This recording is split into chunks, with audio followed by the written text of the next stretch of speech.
no meu coração. A gente sempre tem orado por vocês, o quanto Deus, e a gente fica muito feliz em ver o quanto Deus tem feito na vida de vocês de uma forma poderosa. Deus abençoe a todos aqui, aos levitas que louvaram o nome do Senhor, glorificaram o nome do Senhor aqui, nos levaram a glorificar o nome do Senhor nosso Deus. Aleluias. Irmãos, vamos ler a palavra. Então, vamos para a palavra. Abra sua Bíblia em Josué. Glória a Deus. Josué, capítulo 14, para a glória do Senhor nosso Deus. A Lomana começou a falar o nome da Axa, que eu falei, pronto, agora ela vai entregar, porque eu vou entregar.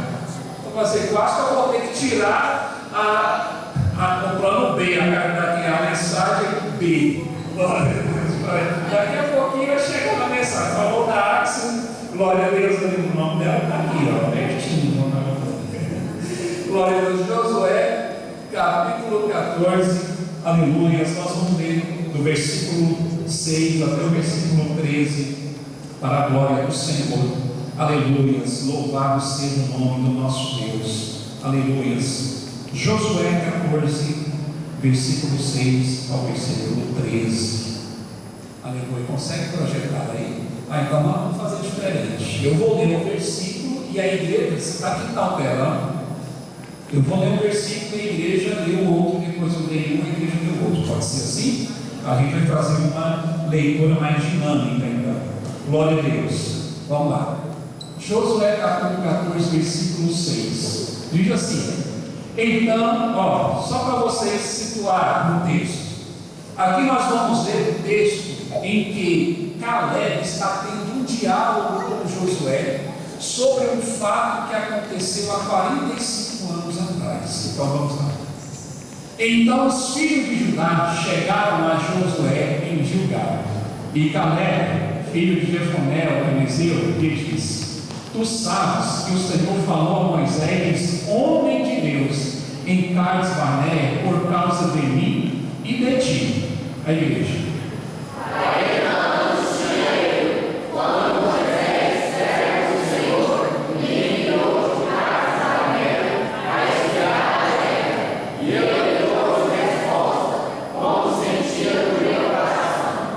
Mas meus irmãos que subiram comigo fizeram derreter o coração do povo. Eu, porém, perseverei em seguir o Senhor, meu Deus.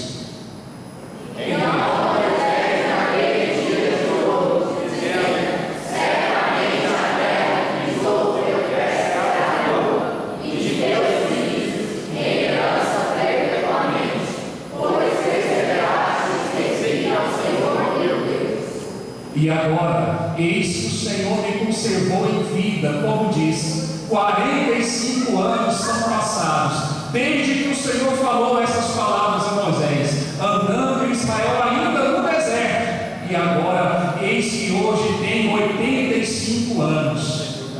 E ainda hoje estou tão forte como no dia que Moisés me enviou. Qual é a minha força então? Qual é agora a minha força? Tanto para a guerra como para sair e entrar. Agora, pois, dá-me este monte que o Senhor falou aquele dia. Pois naquele dia tu ouvistes que estavam ali os amiguinhos e grandes e fortes cidades. Porventura o Senhor será comigo para os expulsar, como o Senhor disse. E Josué abençoou e deu a Caleb, filho de Jefoné, a Hebrom. Amém. Senhor Deus, Pai amado, te glorificamos, te exaltamos, ó Deus. Venha abençoar, Senhor, nossas vidas, fala aos nossos corações através da tua palavra. Abençoe de uma maneira poderosa, no nome de Jesus. Amém. Amados, podem sentar. Glória a Deus, aleluia. Eu gosto muito de falar aos jovens, eu gosto sempre de mencionar duas coisas muito importantes. A primeira coisa que eu digo, isso quando eu falo não só é direcionado a jovens, mas a todo o povo de Deus também, porque a maioria, especificamente a jovens, tem muita preocupação. Existem duas preocupações que afligem muitas das vezes o coração, e essa preocupação às vezes torna até angustiante no seu interior. traz à sua alma angústias. Quer ver uma delas? A primeira é a preocupação com o futuro próximo. A preocupação com os dias próximos, com o futuro mais próximo. Muitas jovens, amados irmãos, estão preocupados em relação à sua vida financeira. Já queriam se estabilizar, queriam de alguma forma já estar profissionalizados. Tem a preocupação, meu Deus, como será o dia de amanhã? Será que eu vou conseguir me sustentar? Será que eu vou conseguir um trabalho bom? Será que Deus vai me abençoar? Como será a minha vida? Muitas das vezes, amados irmãos, essa preocupação que passa na cabeça dos jovens torna muito angustiante. Amados irmãos, a outra preocupação dentro desse quesito de angústias é relacionamento. Às vezes, quantas pessoas, quantos jovens, sentem essa angústia? Como será a minha vida no futuro próximo? Será que Deus tem preparado alguém? Será que Deus tem olhado para mim, para me abençoar? É uma das preocupações. Eu me lembro bem, glória a Deus, quando o pastor falou assim, quando era um pouquinho mais jovem, o pastor Israel mencionou, eu acho que a gente tem quase a mesma idade, e isso eu digo há 20 anos atrás, hoje eu estou com 41, mas há 20 anos atrás, amados irmãos, eu sei do que eu estou dizendo, e eu sei que muito que eu estou dizendo isso agora, e o coraçãozinho dos jovens que aqui estão, está assim, batendo, porque é verdade, é isso mesmo. Há uma preocupação com o futuro próximo. Fala, como será a minha vida? Me lembro como hoje, eu ainda orando, na minha época a gente falava orando, a gente falava namorando, glória a Deus, há 20 anos atrás a gente falava orando. Quando eu estava orando com a minha esposa, amados irmãos, e eu ali na porta, lá como diácono, era diácono naquela época, e eu estava orando ali na porta, intercedendo pela igreja, até o dia que Deus tomou uma irmã e falou naquele culto, disse assim, olha, aquele jovem lá na porta, você está preocupado com o teu futuro, mas Deus manda dizer que o teu futuro pertence a Deus, que Ele está cuidando de tudo. Irmãos, dias atrás eu estava com um peso nos meus ombros, um peso na minha vida, e o que eu estou dizendo aqui hoje é porque eu passei por isso, e eu sei como é. Amados irmãos, mas independente de ser jovem ou não, também talvez você possa estar passando por isso. Existem essas angústias, existem esses momentos que se passam. Amados irmãos, a segunda situação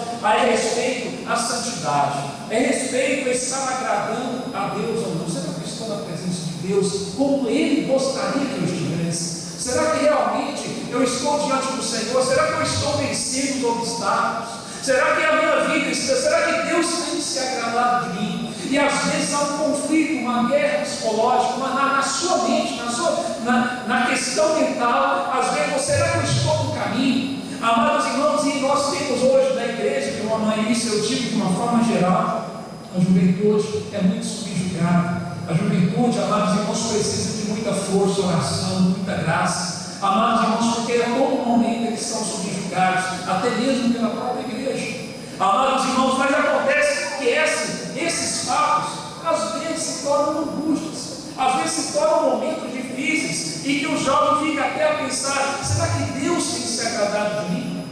Será que as minhas decisões, será que eu sei que decisão eu devo tomar? Às vezes ele fica preocupado, o que eu devo fazer, como eu devo fazer? Ou até então, às vezes ele toma a decisão errada, ou não toma decisão nenhuma, e o fato de não tomar decisão nenhuma já é a decisão errada. Amados irmãos, e às vezes esse é o conflito em que a juventude passa, e que muitos irmãos passam. Amados irmãos, lembra de Adão?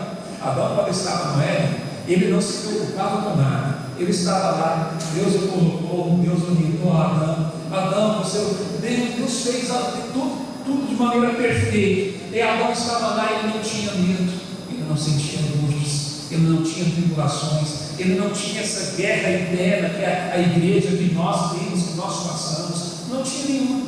Mas quando veio o pecado, amados irmãos, em que Adão teve que sair do Éden, de repente, de um momento e de um dia para o outro, todos os sentimentos que nós sentimos, todas as lutas que nós passamos, ele passa a sentir, ele passa a vivenciar.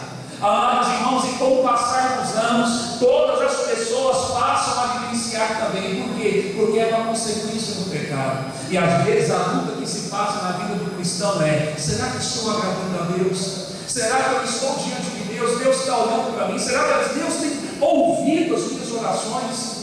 Será que o Senhor tem contemplado a minha vida? Amados irmãos, eu digo uma coisa: de repente Deus tem uma ideia. Não, Jesus vai descer à terra, e Ele vai descer em carne e osso. Ele vai sentir as coisas, Ele vai sentir as angústias que esse povo meu tem sentido e tem passado. Amados irmãos, e de repente Deus, amados irmãos, Ele tem a ideia: eu vou resgatar esse povo de novamente para o Éden. E não é em físico, mas um Éden espiritual, porque eu quero que eles sintam paz, eu quero que eles sintam alegria, eu quero que eles estejam na minha presença, como nós estamos aqui nesta noite. Eu quero que eles glorifiquem o meu nome seja glorificado, e a glória de Deus estabeleça sobre a vida dele. E essas angústias, por mais que estejam presentes no dia a dia, eles vão conseguir romper todas as barreiras para a glória do nome do Senhor. Amados irmãos, veja que Jesus ele quer trazer de novamente para o Éden, mas não Éden físico, o Éden espiritual. Agora você é um jardim cuidado por Deus. Aleluia. Glória a Deus. Quem quer ser um jardim cuidado por Deus? Glória a Deus. Aleluia. Você é um jardim cuidado por Deus. Basta você querer. Acontece, meu amado, glória a Deus, é que hoje, glória a Deus, a gente busca. O que você busca hoje? Veja só, Deus nos dá a oportunidade desse momento tão maravilhoso diante dele. O que você está aqui? Qual que é a sua finalidade de estar aqui?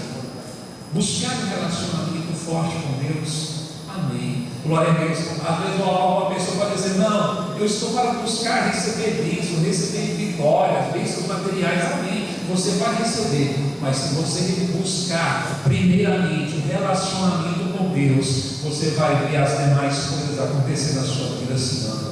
Glória a Deus, você vai ver as coisas acontecer na tua vida de maneira automática. Assim: meu Deus, eu nem imaginava que isso poderia acontecer dessa forma, e olha o que Deus está fazendo na minha vida, olha o que Deus está realizando na minha vida. Então coloque-se na presença de Deus, meu querido, e você vai ver o milagre de Deus acontecer na tua vida. Aleluia. É assim que Deus faz. Porque, irmãos, quando nós voltamos o nosso coração para Deus, quando nós buscamos esse relacionamento e deixamos Ele nos resgatar de novo para esse Éden espiritual, amados irmãos, a gente começa a presenciar o que Deus, o que o Senhor realiza nas nossas vidas. Falando aqui tem muitas pessoas que são casadas, mas tem muito jovem. Eu me lembro quando ainda eu estava namorando, a minha esposa, na época, minha namorada, falava assim: nossa, Deus falou comigo sobre o nosso relacionamento. Aí eu falei: Deus falou com você? Deus falou, Deus confirmou. Eu falei: olha que coisa, né? Aí de repente passava uma semana, alguns dias, amados irmãos, aí me vieram de novo: Deus falou comigo de novo. Eu falei: é mesmo? Eu falei assim: gente, esse Deus não fala comigo, é só comenda. Amados irmãos, eu viajei para a casa da minha irmã, uma época de férias. Cheguei num momento lá à noite, já estava deitado, ia para dormir. Eu sentei na cama, minha irmã Vanessa, para dormir, e eu fiz uma oração lá, longe de tudo, longe dela, aqui em Goiânia, longe dos irmãos, longe da igreja, estava lá. Amados irmãos, eu fiz a oração assim: Deus, por que o Senhor só fala com ela? Por que o Senhor não fala comigo? Por que o Senhor não fala para mim que esse relacionamento, que esse casamento é da vontade do Senhor? Por que o Senhor só fala com ela? Deus, aí eu falei, Deus, tem misericórdia de mim, fala comigo, irmãos. Deus, vou falar uma coisa para os irmãos, naquela noite Deus me deu um sonho, falou assim: olha, Deus confirmava no sonho que era a vontade dele na minha vida. Deus fala, Deus, aleluia. E eu falei com Deus assim, de tal forma, falei assim: Deus, que negócio é esse? O Senhor só fala com ela, fala comigo também, Porque senão fica assim: eu não quero cuidar dela não, Senhor.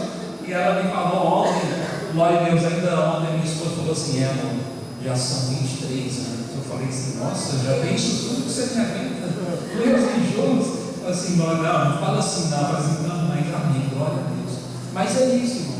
quando as coisas estão na direção de Deus, quando você está buscando primeiramente o reino de Deus, as demais coisas são acrescentadas. Aleluia. E é em tudo, e é em todos os sentidos da tua vida.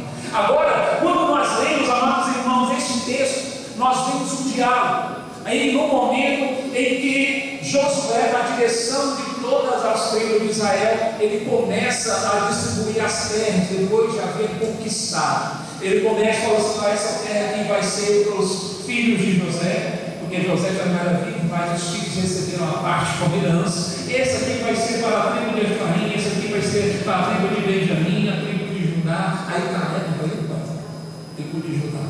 Aí Caleb de repente fala assim: olha, eu quero lembrar uma coisa, Josué. Eu quero lembrar de você uma coisa. E eu quero. Lembra daquele dia, lá em Cades Barnea? Irmãos, aquela data, aquele dia foi um divisor de águas no meu povo de Israel. Amados irmãos, naquele dia, quando dias atrás, 40 dias atrás, Moisés, Deus havia ordenado a Moisés separar uma pessoa de cada tribo para espiar a terra, porque eles já estavam chegando à terra prometida. Envia esses 12 homens na frente, olhem a terra, observem como ela é, e depois eles trazem um relatório para você. E assim eles fizeram. Ficaram lá os 12 homens, observando tudo que tinha naquela terra. Irmãos, eles olhavam e viam a maravilha que tinha naquele lugar, aos frutos daquele lugar. A Bíblia diz que os cachos de uva tiveram que 2 homens, um segurando aqui, ó, um pau que ia do ombro do outro, assim, um cacho de uva no meio. Eles tinham que carregar o cacho de uva, tanto que era pesado. Amados irmãos, aquela terra era próspera. Aquele lugar, o que se plantava, colhia. Amados irmãos, era um lugar abençoado, um lugar onde se tinha condições de viver. Agora imagina, 12 homens naquele lugar observando. Só que Josué e Caleb olhavam e contemplavam a paisagem. Contemplava tudo, falando: meu Deus, esse lugar aqui é abençoado demais. É a promessa de Deus nas nossas vidas. É o mesmo lugar por onde Abraão, nossos pais, passaram. E esse lugar é nosso por herança, e Deus nos está nos trazendo de volta. Amados irmãos, e quando de repente os 10 homens que estavam junto com Josué e Caleb começam a olhar as dificuldades, começam a olhar para: meu Deus, olha essa cidade, olha o tamanho do muro dessa cidade, nunca conseguiremos passar por ela. Outros começam a olhar para o tamanho daquele exército. Meu Deus do céu, não tem mais exército para guerrear contra esse povo, nós iremos morrer aqui neste lugar. Amados irmãos, 10 homens começam a falar. Agora imagina, você deve por 40 dias passar ouvindo pessoas pessimistas no seu ouvido, que você não vai dar certo. Esse negócio não vai rolar. Não vai dar, não vai vingar, não vai prosperar, nós vamos morrer. Imagina, irmão, você do lado de pessoas negativas a todo momento, enquanto você quer ter uma resposta positiva, você quer ouvir falar assim: não, esse lugar é promessa, esse lugar é por herança, aqui nós vamos viver em paz. Mas não, é o contrário. Ou seja, eles estavam ouvindo: não, nós vamos morrer neste lugar. Irmãos, isso acontece nas nossas vidas também. Quantas das vezes estamos dando ouvido, às vezes não é porque você ouve, não tem condições para estar junto de pessoas, mas é porque às vezes tem muitos cristãos que dão ouvido a pessoas negativas, as pessoas que vivem derrotadas. Pastor, não vai dar certo, ou seja, não vai prosperar, isso não é o propósito de Deus na tua vida. Ou seja, começa a falar coisas e você começa a deixar acontecer no seu coração e até duvidar das promessas. Eu digo uma coisa para você: acredite na palavra de Deus, na promessa de Deus, que ela vai fazer você prosperar. Louvado seja o nome do Senhor. Vamos resumir aqui um pouquinho. Eles voltam trazendo relatórios para Moisés. E Moisés, amados irmãos, naquele momento recebe o povo com toda a congregação e diz: agora vocês vão relatar para o povo o que vocês viram, o que vocês observaram. Os 10 homens começam, chegam na frente e falam assim: nós vamos morrer naquela terra. Na hora que eles falam isso, há um alvoroço, porque, irmãos, o que é ruim logo espalha. O que é ruim acontece, irmãos. Mas assim: olha, se vocês que a gente viu naquele lugar. Os soldados, os filhos dos anequins, aí quando de repente, irmãos, eles começam a falar, começam a murmurar, começam a dizer: é melhor que nós tivéssemos morrido no Egito, é melhor se nós estivéssemos morrido lá no Mar Vermelho. E começam a murmurar e começam a maldizer. Aí de repente Josué e Caleb se levantam e falam assim, eles se rasgam as vestes e começam na presença de Deus a dizer: essa terra é abençoada, olha para Deus, nós vamos vencer, entrar lá e vamos viver e prosperar. Amados irmãos, eles começam de forma positiva, mas irmãos, o que era? Um relato de 2 contra 10, né? Para quem que o povo ia estar ouvindo? Para 2 homens ou para 10 homens? Então assim, os 10 têm razão, a maioria. Amados irmãos, e quando de repente Deus, ele se entristece com aquilo. E sabe o que eu digo? Que isso foi um fato de divisor de água para o povo de Israel, porque naquele dia Deus falou assim: então, já que as pessoas não se agradam de mim, Moisés, falando a Moisés, já que as pessoas não dão ouvido para a minha vontade, para aquilo que eu tenho a oferecer, eu vou exterminar todo mundo, vou acabar com todo mundo. Sabe o que Moisés fala? Moisés, irmãos, eu estava lendo, eu falo assim: gente, mas como Moisés foi advogado do povo de Israel? Sabe o que ele fala? Ele fala assim: não, Deus, calma, não é assim. Se você exterminar esse povo, quem vai contar das maravilhas que o Senhor fez? Quem é que vai contar de tudo que o Senhor realizou, de tudo que o Senhor tem feito, de tudo que o Senhor pode fazer na vida deles? Quem vai contar? Moisés? Vamos ele se aquebrando o coração.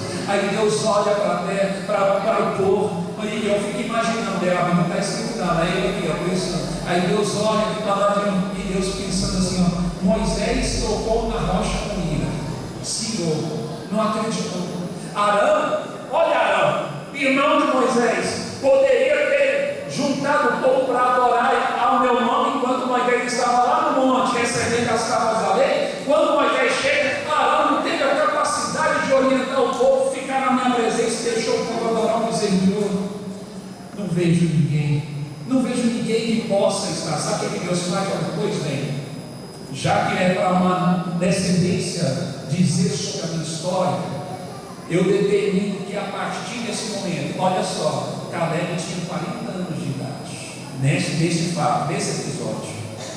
Caleb tinha 40 anos, Josué aproximadamente 20 anos, e Deus diz assim: olha, por conta disso, a partir de hoje, esta multidão, esta geração de 20 anos de idade para cima, não entrarão no reino não entrarão na terra prometida, não entrarão lá. Os que têm 20 anos para cima, salvo Caleb. Aleluia. O próprio Deus falando, irmãos, o próprio Deus falando a Moisés, salvo Caleb. Naquela hora eu fico imaginando Moisés assim: eu fico imaginando Moisés pensando assim: mas Deus deixou eu de fora dessa, né? Amados irmãos, e ele fala assim: olha, todos irão perecer nesse deserto, e andarão por 40 anos neste deserto, antes de entrarem na terra prometida, porque não creram na minha promessa. Amados irmãos, isso que acontece porque deram ouvir a pessimistas, pessoas que não acreditaram, pessoas que não creram na palavra de Deus. Eu digo uma coisa para você: coloque essa palavra no teu coração, coloque essa palavra na tua vida, que Deus vai mudar a situação, Deus muda a história, Deus traz a libertação, Deus traz a cura, Deus faz milagre, Deus realiza coisas impossíveis na sua vida. É isso que Deus faz. Não dá ouvidos a coisas que quando as pessoas, amados irmãos, até mesmo dentro da igreja, estão dentro da igreja ouvindo a palavra, ouvindo os ensinos, e às vezes não dão ouvidos, preferem dar ouvidos a fábulas, preferem dar ouvidos a pessimistas, preferem dar ouvido ao mundo, né? Preferem ouvir um colega de trabalho que não tem nenhuma ligação com a palavra de Deus, que está vivendo uma vida torta, uma vida completamente voltada para o mundo, dá ouvido a orientações mundanas, e quando de repente se esvazia da graça de Deus. Mas eu digo uma coisa: acontecer. Enche da presença de Deus, se enche da graça de Deus, deixa Deus envolver a tua vida, deixa Deus entrar na tua casa, envolver o teu lar, envolver a tua família. Fala: Deus, envolva a minha casa, Deus, envolva a minha família. Faça como Josué, faça como Caleb, acredite na promessa de Deus, mesmo quando ela pareça ser impossível. Aleluia. Porque Deus gosta disso, irmão. Quando a coisa é possível para fazer, você corre atrás, você faz, né? Você vai. Irmão, você tem que ter ação, atitude. Faça. Eu estava na faculdade, amados irmãos, aprendendo as teorias, ia no laboratório, fazer experimentos e estudar. No dia que eu fui para a prática, no dia que eu fui fazer o estágio, eu falei assim: o que é isso aqui, meu Deus? Parece que eu estou vivendo uma coisa que eu não aprendi nada lá, nem teoria da faculdade, eu estou vivendo aqui agora. Meu Deus do céu, que negócio é esse? Que negócio de fiscal é esse, meu Deus? O fiscal da Anvisa está aqui, Senhor. Que burocracia é essa, Senhor? Misericórdia. Meu Deus do céu, como que eu vou? Para os irmãos se situarem, eu faço farmácia, eu fiz farmácia. Então, lá na faculdade, quando eu fui para a prática, eu falei assim: meu Deus do céu, o que esse povo vai fechar essa loja aqui agora? Vieram com polícia e tudo, ou seja, coisas que eu nunca imaginava, e você vai aprendendo na prática o que Deus, amados irmãos, você vai aprendendo na prática o que Deus pode te favorecer. Então eu falo assim: agora bem, agora eu estou entendendo o processo, agora eu estou vivendo o processo, agora eu estou entendendo como que é de fato na prática, porque eu só recebia teoria, eu só estudava e só aprendia e achava que estava bom. Agora não, verdadeiramente eu estou aprendendo, agora estou tendo atitude, e eu falo: Deus, me orienta, Deus, me dê sabedoria, Deus, me dê entendimento. Glória a Deus, aleluia, porque quando eu estiver aqui, eu esteja preparado para executar, para fazer acontecer. E quando tiver algo impossível para mim, Deus, aí eu peço: Senhor, faz, meu Deus, o teu milagre, faça o milagre, porque aquilo que é possível para mim eu faço. Mas quando chega o impossível, eu falo: Deus, é a tua vez, é a tua hora, faz por mim. Glória a Deus. Lembra quando Marta estava lá, e já o morto era de 4 dias, e quando Lázaro já há 4 dias sepultados, amados irmãos, as pessoas já não entendiam mais o porquê. Jesus falou: não, me leva até o local. Aí falou assim: não, Senhor, mas já morreu já há tantos dias. Falou: não, mas me leve lá. Aí Jesus chega até o local e falou assim: olha, tire a pedra. Amados irmãos, o Senhor fala para eles: remova. Sabe por quê? Porque remover a pedra era possível para eles. Remover a pedra era possível para aqueles homens que estavam lá. Então tire a pedra, remova ela, porque o impossível eu faço. Aleluia. Faça aquilo que é possível para você. Deixe o que é impossível para Deus resolver. Glória a Deus, aleluia. Com Deus é assim, porque o dia que você quiser tentar fazer o impossível, aí você não vai dar certo, a coisa não vai render, a coisa não vai para frente. Sabe por quê? Porque você quer passar o processo, quer vencer o processo. Não é assim que Deus faz. Glória a Deus. Mas coloca, quando Deus fala: olha, vai levando, vai abrindo, removendo as pedras, vai tirando os obstáculos. Deus, agora eu não dou conta. Então agora, meu filho, deixa comigo, que é eu que vou abençoar a tua vida. Aleluia. Lembra que eu falei das angústias do jovem sobre financeiro? Uma vez, pastor, eu fui fazer um concurso. Era um processo seletivo, na verdade, um formato de concurso. Tinha apenas uma vaga. E aí eu falei: amém, é o que eu quero. Se eu entrar nesse emprego, era na faculdade do Goiás, mas se eu entrar nesse trabalho, eu vou estudar. Eu vou ter a oportunidade. Agora que pensa. De repente, até minha esposa estuda também, porque eu vou estar trabalhando lá, vou conhecer o pessoal, vou conhecer como funciona. De repente tem desconto, e aí Deus vai fazer a obra. Irmãos, eu fui, fiz o processo, participei, era uma vaga só. Aí de repente eu fiquei no 8º lugar. Quando saiu o resultado, eu falei: oh meu Deus, que pena. Amém. Eu falei: amém. Porque Deus não era o que Deus tinha preparado. Irmão, de repente, cheguei em casa, a minha esposa falou assim: amor, se você entrasse lá na PUC, você ia estudar? Eu falei assim: vai, é possível. Era um dos objetivos, inclusive. Eu falei assim: pois o RH me ligou aqui em casa e disse para você ir lá amanhã levar os documentos. for your life.